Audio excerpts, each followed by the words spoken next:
তো নমস্কার বন্ধুরা, আবারও চলে আসলাম নতুন একটি ওয়েদার আপডেট নিয়ে। এই মুহূর্তে আবহাওয়ার সবথেকে গুরুত্বপূর্ণ আপডেট, বঙ্গোপসাগরে কিন্তু তৈরি হয়ে গেছে ঘূর্ণিঝড় ফেঞ্চাল। আর কিছুদিনের মধ্যে কিন্তু আছড়ে পড়বে বাংলার বিভিন্ন জেলার উপর। তো এই ঘূর্ণিঝড় ফেঞ্চাল কোথায় আছড়ে পড়বে, কতটা গতিবেগ নিয়ে আছড়ে পড়বে এবং কতটা পরিমাণে বৃষ্টি হবে, বিস্তারিত কিছু তুলে ধরবো এই ভিডিওর মাধ্যমে। অবশ্যই ভিডিওটিকে সম্পূর্ণ দেখে যাবেন, তাহলে কিন্তু সব পরিষ্কারভাবে বুঝতে পারবেন। তো চলুন ভিডিওটিকে শুরু করা যাক। তো বন্ধুরা, আমরা যদি একদম সবার প্রথমে চলে আসবো এবং দেখে নেবো যে এই ঘূর্ণিঝড়টি কবে তৈরি হচ্ছে। তো বন্ধুরা দেখুন, আজ 17 তারিখ। আজ কিন্তু বঙ্গোপসাগরে কোনো রকম ঘূর্ণাবর্ত বা ঘূর্ণিঝড়ের কিন্তু সম্ভাবনা নেই বা থাকছে না। তো এটা কবে তৈরি হচ্ছে সেটা একটু দেখিয়ে দেবো। তো বন্ধুরা দেখুন, এইদিকে কিন্তু ইতিমধ্যে রয়েছে ফিলিপিন সাগরের ওপর কিন্তু একটা ঘূর্ণাবর্ত কিন্তু লক্ষ্য করা যাচ্ছে দেখুন এই মুহূর্তে। এবং এর গতিবেগটা যদি দেখি আমরা বন্ধু, এই মুহূর্তে আমরা গতিবেগ দেখতে পাচ্ছি বায়ুর ঝাপটা মোডে 80 কিলোমিটার প্রতি ঘন্টায় কিন্তু এর গতিবেগ দেখতে পাচ্ছি।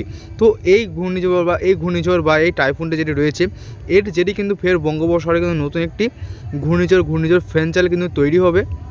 তো আমরা একটু সময়টাকে একটু প্লে করে দেবো এবং দেখিয়ে দেবো। দেখুন বন্ধুরা, এটা কিন্তু আস্তে আস্তে ভিয়েতনাম, হংকং এই সাইডে কিন্তু ধেয়ে আসছে, এর উপর দিয়ে কিন্তু ধেয়ে যাবে। এবং তো বন্ধু দেখুন, এই ঘূর্ণিঝড় বা এই টাইফুনটা যেটা রয়েছে, যেটা কিন্তু প্রচুর পরিমাণে কিন্তু একটা জলীয় বাষ্প ঢুকছে বঙ্গোপসাগরে। একটু দেখিয়ে দেবো। দেখুন বন্ধু, ইতিমধ্যে কিন্তু জলীয় বাষ্প টানা কিন্তু শুরু হয়ে গেছে। এবং এই দিকে একটু লক্ষ্য করুন, ইতিমধ্যে দেখুন এই জায়গাটার মধ্যে কিন্তু একটা ঘূর্ণাবর্ত সৃষ্টি হয়ে গেছে। তো দেখুন পরবর্তী সময় কিন্তু এটা আরও শক্তিশালী হবে। তো দেখুন সময়টাকে আমরা একটু প্লে করে দেবো। তো বন্ধুরা দেখুন, এটা কিন্তু আস্তে আস্তে কিন্তু নিষ্ক্রিয় হয়ে যাচ্ছে। এবং এই যে জলীয় বাষ্পটা, পুরো জলীয় বাষ্পটা কিন্তু সোজা ঢুকছে বঙ্গোপসাগরে। এবং এবার আমরা বঙ্গোপসাগরের দিকে যাব। এই ঘূর্ণিঝড়টি কবে তৈরি হচ্ছে আমরা একটু নজর রাখবো।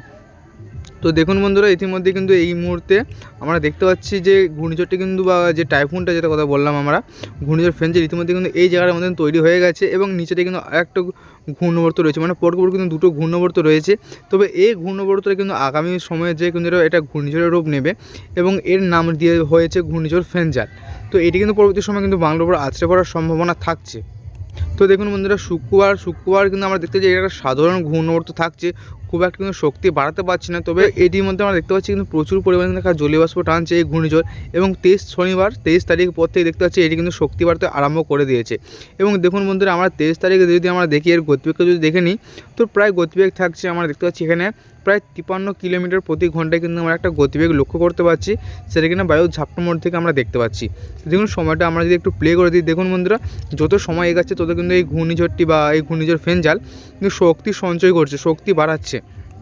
এবং এই মুহূর্তে আমরা যে গতিবেগ দেখি, প্রায় কিন্তু আমরা এখানে দেখতে পাচ্ছি প্রায় এখানে কিন্তু ওই 50, 57, 60, 65 কিন্তু চলে গেছে বন্ধুরা। এখানে দেখুন প্রায় 65 কাছাকাছি কিন্তু এই গতি চলে গেছে।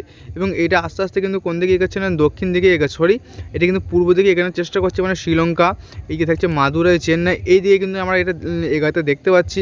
এবং এই মুহূর্তে যদি আমরা একটু গতিবেগটা দেখে নিই বন্ধুরা, দেখুন এই মুহূর্তের গতিটা কতটা বেড়েছে। তো দেখুন এই মুহূর্তে আমরা যদি সাগরের গতিটা যদি দেখি, তো সাগরের গতি থাকছে প্রায় 70 কিলোমিটার প্রতি ঘন্টায়। তো হ্যাঁ, আমরা কিন্তু ওই 70 কিলোমিটার কিন্তু প্রতি ঘন্টায় বন্ধুরা আমরা দেখতে পাচ্ছি। তো চলুন সময়টা আমরা আরেকটু প্লে করে দিই এবং আমরা যদি শেষ পর্যন্ত দেখি, তো দেখুন বন্ধুরা, এটা কিন্তু আস্তে আস্তে কিন্তু এই দিকে এগোচ্ছে, ঠিক আছে, পূর্ব দিকে কিন্তু এটা এগানোর চেষ্টা করছে। এবং আমরা যদি শেষ পর্যন্ত দেখি বন্ধুরা, দেখুন এটা কিন্তু মাদুরাই, তারপরে দিকে যাচ্ছে ব্যাঙ্গালুরু, চেন্নাই, তারপর হচ্ছে বিজয়ওয়াড়া, এই সাইডে কিন্তু প্রচুর পরিমাণে একটা ক্ষতিগ্রস্ত হওয়ার সম্ভাবনা থাকছে। এই এলাকার উপর কিন্তু এটা আছড়ে পড়ার সম্ভাবনা থাকছে। তো পরবর্তী সময় বলা যাচ্ছে না যে পরবর্তী সময় এটা বাংলার উপর আছড়ে পড়বে নাকি। তো বিস্তারিত জানতে হলে আমাদের কিন্তু আরও 2-3 দিন ওয়েট করতে হবে। মানে 26 তারিখ পর্যন্ত আমরা দেখিয়ে দিলাম। তবে 27, 28 বা 29 তারিখ কিন্তু আমরা যদি একটু ওয়েট করি, বা 27, 28, 29 তারিখ যদি আমরা দেখি, তাহলে কিন্তু আমাদের কাছে পরিষ্কার হয়ে যাবে যে এই ঘূর্ণাবর্তটি বা এই ঘূর্ণিঝড় ফেঞ্চাল আগামী সময়ে বাংলার উপর আছড়ে পড়বে কিনা। তো তার জন্য আপনাদেরকে কী করতে হবে না, অবশ্যই চ্যানেলটিকে সাবস্ক্রাইব করে রাখতে হবে, তাহলে কিন্তু পরবর্তী আপডেট আপনারা জানতে পারবেন। তো যখনই পরবর্তী আপডেট আমি আপলোড করব, অবশ্যই আপনারা দেখবেন, তাহলে কিন্তু আপনারা বুঝতে পারবেন যে এই ঘূর্ণিঝড় ফেঞ্চাল পরবর্তী সময় কোথায় আছড়ে পড়তে পারে। তো অবশ্যই চ্যানেলটিকে সাবস্ক্রাইব করে রাখবেন। তো আমরা দেখুন, আমরা যদি একটু এর গতিটা যদি দেখিয়ে দিই আমরা 26 তারিখ রাত্রি 11টার দিকে, তো দেখুন ওই সময় এর গতিটা কতটা বেড়েছে দেখে নিই বন্ধুরা। এখানে দেখুন প্রায় কিন্তু 73 কিলোমিটার কিন্তু চলে গেছে, 73 কিলোমিটার আমরা দেখতে পাচ্ছি, 76 এখানে দেখতে পাচ্ছি 76। এবং হ্যাঁ বন্ধুরা, ওই 73, 77, হ্যাঁ বন্ধুরা, ম্যাক্সিমাম 77 কিলোমিটার কিন্তু স্পিড আমরা দেখতে পাচ্ছি সমুদ্রের মধ্যে। এবং আমরা যদি এই উপকূলে এদিকটা দেখি, যেমন দেখতে পাদুচেরি, মাদুরাই, এবং এদিকে থাকছে চেন্নাই। এই সাইডে যদি দেখি বন্ধুরা, এই সাইডে কিন্তু দেখতে পাচ্ছি প্রায় 60 কিলোমিটার বেগে কিন্তু একটা দমকা ঝোড়ো হাওয়া বইবে, বা কোথাও কোথাও কিন্তু একটা ঝড়ও চলবে, ঠিক আছে। দমকা হাওয়া তো আমরা বলবো না, এটা একটা ঝড়ই বলতে পারো। তো এদিকে দেখুন, এইদিকে দিয়ে আমার নানলোর সাইডটা দেখি, নানলোর সাইডে দেখছে প্রায় 50 কিলোমিটার গতিবেগে কিন্তু একটা দমকা ঝোড়ো হাওয়া বইবে। তার সঙ্গে বিজয়ওয়াড়া, বিশাখাপত্তনম এই সাইডটাতে কিন্তু প্রচুর পরিমাণে কিন্তু একটা ঝড় চলবে। এবং আমরা যদি একটু উত্তরবঙ্গ, দক্ষিণবঙ্গ বা বাংলাদেশটা দেখে নিই বন্ধুরা, দেখুন এই সাইডটাই এর উপকূল আমরা যদি একটু দেখে নিই, এর উপকূলবর্তী অঞ্চলগুলিতে কিন্তু সেখানে কিন্তু তেমন কোনো একটা ইফেক্ট আমরা দেখতে পাচ্ছি না লাস্ট 26 তারিখ পর্যন্ত।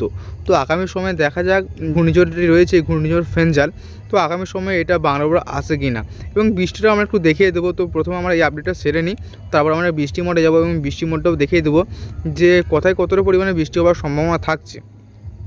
তো বন্ধুরা, আমার চলুন একটু বৃষ্টি মোডে যাই, আপনাদেরকে দেখিয়ে দিই যে বৃষ্টি কতটা হওয়ার সম্ভাবনা থাকছে। তো দেখুন, আমরা একটু বৃষ্টি মোডে যাই। তো বন্ধুরা, আমরা দেখতে পাচ্ছি সমুদ্রের মধ্যে বৃষ্টিপাত কতটা হতে পারে।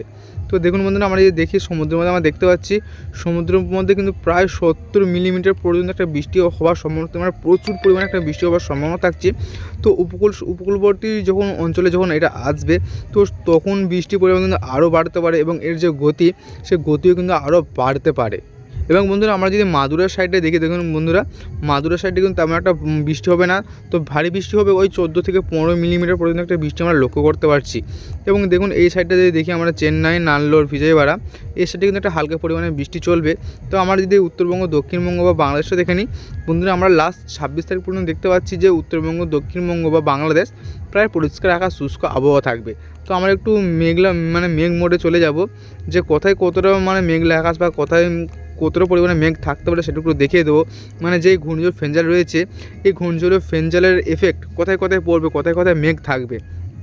তো বন্ধুরা, আমরা এখানে দেখতে পাচ্ছি মাদুরাই, ব্যাঙ্গালোর, এদিকে তামিলনাড়ু, হায়দ্রাবাদ, বিজয়ওয়াড়া, ভুবনেশ্বর, পুরী এই সাইডে কিন্তু প্রচুর পরিমাণে মেঘ থাকবে। তার সঙ্গে কিন্তু এদিকে বাংলার উপকূলবর্তী অঞ্চলেও কিন্তু যে একটা হালকা রকম মেঘ লক্ষ্য করা যাচ্ছে। দেখুন বন্ধুরা, এদিকে থাকছে বাংলাদেশের কলাপাড়া, মহেশখালী, হলদিবাড়ি, বালাসর, এদিকে থাকছে খড়গপুর, এই সাইডে কিন্তু একটা হালকা রকম মেঘ লক্ষ্য করা যাচ্ছে। দেখুন বন্ধুরা, এই সাইডে কিন্তু লাস্ট 26 তারিখ পর্যন্ত কিন্তু একটা মেঘলা আকাশ থাকবে প্রায় দক্ষিণবঙ্গের উপকূলবর্তী অঞ্চলগুলি এবং বাংলাদেশেরও উপকূলবর্তী অঞ্চলগুলিতে কিন্তু একটা মেঘলা আকাশ থাকবে। তো পরবর্তী সময় দেখা যাক এটা কোথায় কতটা পরিমাণে আছড়ে পড়ে। তো আমরা একটু সময়টাকে আমরা একটু পেছিয়ে আনবো এবং দেখে নেবো যে বাংলার উপর কোনো এফেক্ট পড়ছে কি না। তো দেখুন, আমরা যদি 25 তারিখটা দেখে নিই বন্ধুরা, 25 তারিখে আমরা দেখতে পাচ্ছি বাংলার উপর কিন্তু তেমন কোনো এফেক্ট পড়ছে না, তবে এই পূর্ব সাইডে কিন্তু প্রচুর একটা এফেক্টেড হওয়ার সম্ভাবনা থাকছে, প্রচুর পরিমাণে একটা বৃষ্টির সম্ভাবনা থাকছে। এবং 24 তারিখটা যদি আমরা দেখে নিই বন্ধুরা, দেখুন 24 তারিখটা যদি আমরা দেখে নিই, 24 তারিখে কিন্তু বাংলার উপর কোনো রকম এফেক্ট পড়ছে না, খুব একটা কোনো জায়গায় মেঘ নেই। এবং 23 তারিখটা যদি আমরা দেখে নিই বন্ধুরা, দেখুন 23 তারিখে কিন্তু বাংলার উপর কোনো জায়গায় মেঘ নেই, পরিষ্কার থাকছে, শুষ্ক আবহাওয়া থাকছে। এবং 22 তারিখেও যদি দেখি বন্ধুরা, 22 তারিখে কিন্তু পরিষ্কার থাকছে, শুষ্ক আবহাওয়া থাকছে। উত্তরবঙ্গ, দক্ষিণবঙ্গ কোনো জায়গায় কোনো রকম মেঘের সম্ভাবনা নেই। তবে এদিকে বাংলাদেশ এবং বাংলাদেশের দু একটি এলাকায় কিন্তু একটা মেঘলা থাকবে, মেঘলা আকাশ থাকবে, যেমন সিরাজগঞ্জ, এদিকে থাকছে সারিসাবাড়ি, এই এলাকাগুলিতে কিন্তু একটা মেঘলা আকাশ থাকবে, নাগপুর, পাবনা, সিংড়া, তো এই অঞ্চলগুলি কিন্তু একটা মেঘলা থাকবে বা মেঘলা কিন্তু লক্ষ্য করা যাচ্ছে, মেঘ লক্ষ্য করা যাচ্ছে। তো আমরা যদি 21 তারিখটা দেখি বন্ধুরা, 21 তারিখে কী পরিস্থিতি থাকছে, 21 তারিখে কিন্তু খুব একটা মেঘ থাকে না, 21 তারিখে কিন্তু পরিষ্কার থাকছে উত্তরবঙ্গ, দক্ষিণবঙ্গ সহ বাংলাদেশ।